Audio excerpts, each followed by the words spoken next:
Patuloy ang paghahanap ng PNP Highway Patrol Group sa 10 pang luxury cars na umunay may kaugnayan kay Saldico.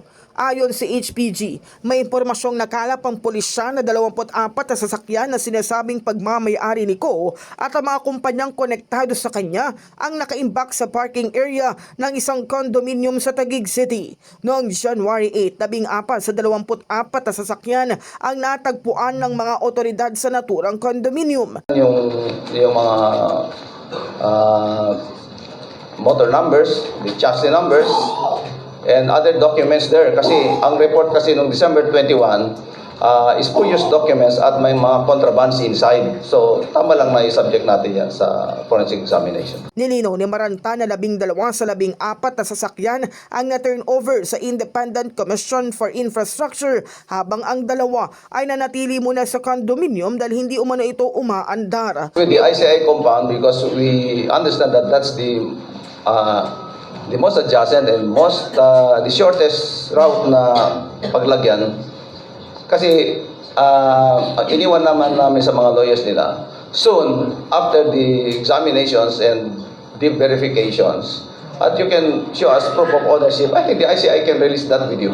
Kasabay nito, nag-deploy ang HPG ng mga tauhan para sa forensic examination, kabilang ang verifikasyon ng chassis number, motor number, clearance at rehistro ng mga sasakyan. May impormasyon kasing natanggap ang HPG na maaaring may nakatagong mga baril sa loob ng mga sasakyan kaya isinama sa operasyon ang EOD K9 units, ngunit sa ngayon ay wala pa umanong nakikitang armas.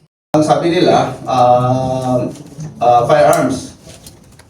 And because of this firearms, we brought EOD K9 also para baka mamaya is not only firearms ang makita namin doon.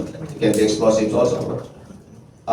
Wala naman na nakita. Pero on deeper verifications now, we can give you a report kung may nakuha o wala. May nakita nga po ba talagang firearms? Wala po, walang nakuha. Sa ngayon, Babala ng HPG sa mga may hawak pa ng mga hinahanap na sasakyan dahil maaari silang managot sa batas sakaling maabutan sa kanilang kustodiya ang mga ito. May ilang individual na ang nakikipag-ugnayan sa kanila para sa posibleng pagsuko ng natitira pang 10 luxury cars. binibigyan ko ng warning yung mga nagtago ng mga sasakyan na hinahanap namin. Kasi pag inabutan namin sa inyo yan, kayo ang mananagot. Hindi naman ninyo may tatago ng matagal yan. Laki-laki ng mga sasakyan na yan eh. So, mag-isip-isip na rin kayo dahil hindi naman kami inosente sa mga craft ninyo. Almost alam na namin yung mga modus na rin ninyo.